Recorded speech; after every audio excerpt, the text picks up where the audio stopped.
let's talk specifics now.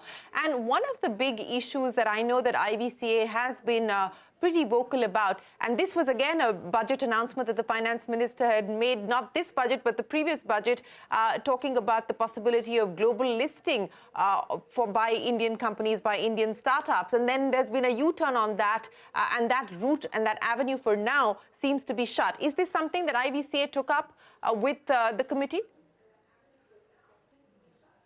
No, absolutely. I think, the fact that Indian startups do not have access to overseas listing today puts them at a competitive disadvantage. Right? They do not have access to global pools of capital as some of their peers may. And so what companies are effectively trying to do or trying to get around the fact that you cannot list overseas is to create a structure overseas. And that is, fundamentally the wrong approach from a country perspective, right? You're seeing Indian companies trying to domicile in Delaware or other jurisdictions so that they can access those markets. And what you're doing is effectively, you're taking away taxes, you're taking away jobs. It's just a convoluted way of trying to do it. I think this is a very simple matter, and it's globally prevalent. Of can you allow Indian companies to list overseas? Yes, we understand that India is a country where we are not fully convertible from a capital account perspective, but there are checks and balances that can be built in to protect against those aspects. But this is the point that we've been having conversations and there has been, as you mentioned at the start of the show, the honorable finance minister has talked about it, and so we are hopeful that there will be some constructive progress on this matter. Okay. Speaking of constructive progress, Mr. Srinivasan, again, these have, of course, been long-standing demands that industry has put forward, and I would imagine that the committee will look into the recommendations that have come in, treating listed and unlisted securities on par, and also the often repeated demand as far as double tax on ESOPs are concerned. Do you believe that, there is much more of an open dialogue, conversation around these two specific issues? Is that the sense you get? Karine, I think basically the way I would like to think about your question is to say that the timing at which this is happening, when the behavior of the world around the Ukraine-Russia issue has clearly pointed out that every country needs to look after its interests very, very strongly. And I think that is going to spur a lot of the behavior of this government, whether it is to do with domestic capital being more easily available. We have 1.5 lakh or 1.5 trillion rupees worth of pools available from insurance, pension, which are not really being directed into venture capital and private equity. So they will basically think about the fact that Atmanirbharta for domestic capital means that these frictions, like you said, parity between public and private, or making sure that startups become easier to keep in India. The point that Ashley said, one of the reasons people take the startups abroad is also because ESOPs have become such an important part of capital. You cannot afford to pay crores of rupees a year to each employee, but ESOPs can be. But every time if ESOP vests, then you have to pay, exercise it, you have to pay tax. And if you don't allow the employee to vest and it's dangling, then it's not fair to the employee, because they may feel manipulated that you're using tax as a reason, but not really letting them have the candy and sort of dangling the candy in front of them, right, because of tax. So there are, I think, this issue of wanting India to be independent, and the way this government has done various schemes like PLI, out of the box thinking. I'm hoping, and maybe it's just my bias that I want this industry to have this WhatsApp moment, that there'll actually be a lot of changes on parity, carry being clearly defined, and getting maybe, say, a pension fund and Ministry of Labor and Employment run a process to appoint 2 fund of fund managers who will then take that very, very precious money and divert it to the AIFs in a very careful way. And I think automatically what probably FM meant in her remarks in Washington is to say that by doing all these kind of things, then maybe you don't have the incentive to list abroad. I don't think people are listing abroad because of the need for foreign capital. I have a different view on that. I feel people are listing abroad because of the fear of the friction in India. Things like you said, double taxation on ESOP, parity on taxation, what SEBI's listing norms not being light touch, right? After all, everybody wants to be here and they want India to grow. No, everybody has a much broader view of their life than just capital and economics. So I am hopeful the Ukraine war, this government's boldness, and the need for domestic independence, Atmanirbharta, domestic capital to earn money in a country which has got a current account deficit, to export our profits is not the cleverest idea. Yeah. No, it certainly is not the cleverest idea. But, you know, Pratibha, speaking about this WhatsApp moment that Gopal Srinivasan has referred to twice in the course of this program so far, let's address that issue. I mean, it is a difficult environment that we're currently operating in globally, and that is already impacting Indian startups. We talked about how we have seen funding come off, dry up quite significantly, and that's expected to continue. We're already seeing many companies announcing plans to scale down, lay off. Yesterday, one of the big boys in the edtech space, Byju's, talking about laying off 2,500 people, and that's not a small number. So the environment is challenging. Now, for us to be able to really be able to achieve that WhatsApp moment that Mr. Srinivasan is talking about, in the near term, regulatory uncertainty for sectors like education, where you know, the government looks like it's wants to sort of come in and say, you know, there is need for regulation, or in the gaming space where there is no certainty yet on the GST levy, plus you've got, you know, high courts and governments deciding on what should be, you know, construed as betting, what should not. How much of that is adding to the woes and the sort of downward sentiment within the ecosystem at this point in time?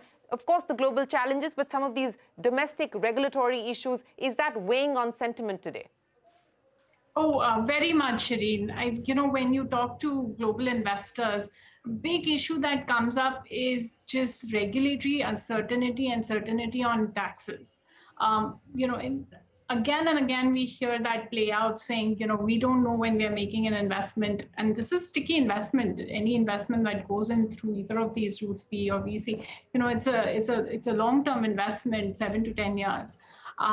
During that period, you know, they're used to in developed markets having stable laws. You know, I've practiced globally. I've practiced in New York, Tokyo, Hong Kong. When we did transactions, we didn't worry about laws as much because the laws were very set, and you know, it was a commercial negotiation that the lawyers were dealing with. But in India, you have to keep in mind that, you know, the law might change. The law is changing while you are doing the transaction, and then the market moves. The regulatory approval sometimes can take, you know, between 6 months to 1 year, despite, you know, best efforts from the government to make that more streamlined. You know, all of this global investors are not used to, and that if we can solve for, I think the global markets, whatever they are facing, will not have as much of an impact on India, because if you read any reports, the Indian macroeconomics are looking pretty good, right? So we should actually be getting advantage of what's happening globally, which we are not, because simply we have not yet been able to solve for this issue. So, you know, knee-jerk reactions when and I can imagine there'd be a lot of pressure on the government to start regulating when there is noise around gaming or when there is noise around edtech. But yeah, long term, it really affects you know, especially these investors, because they look that I have put money into the country, I will exit in 7 years. Between that time period, at least from a regulatory perspective, my investment shouldn't go to zero. Yeah, and I think predictability and certainty, especially when it comes to regulation and taxation, is what investors, both domestic and foreign, why just foreign investors, domestic investors as well, want that certainty. Ashley, let me come back to you. The committee has been asked to submit its report by December, and I would imagine that if they do meet that timeline, then perhaps we could see some elements, if not all of the recommendations that the committee makes, find their way into the budget. That is my expectation, and that's how really the budgetary consultation process works. So this is my guess, essentially. But is that your assumption and expectation as well? Shireen, we are equally hopeful that that does play out in that time frame. We all do know that some things do slip up in terms of timelines. So there is a December deadline. The good thing is that the committee, we believe, has done a number of meetings since it's been constituted, a few weeks ago. So they are progressing at a high speed, and they're committed towards meeting that date. The budgetary process, does start a few months prior to February. We are hopeful that some of the key recommendations at least get included in the budget, even if not all of them, because we do understand that the government will need some time to mull over. But we're hopeful that some of the things that Gopal talked about, for example, or Pratibha talked about, we're hopeful that some of those things there is some clarity being brought in. I agree with you. But the budget sort of becomes the seminal event when we talk about taxes and tax changes specifically. But of course, many of the other aspects can be dealt with outside of the budget as well. But Mr. Srinivasan, let me end by asking you, and what gives me hope that a lot of the issues that we've discussed and that you've put on the table here, they require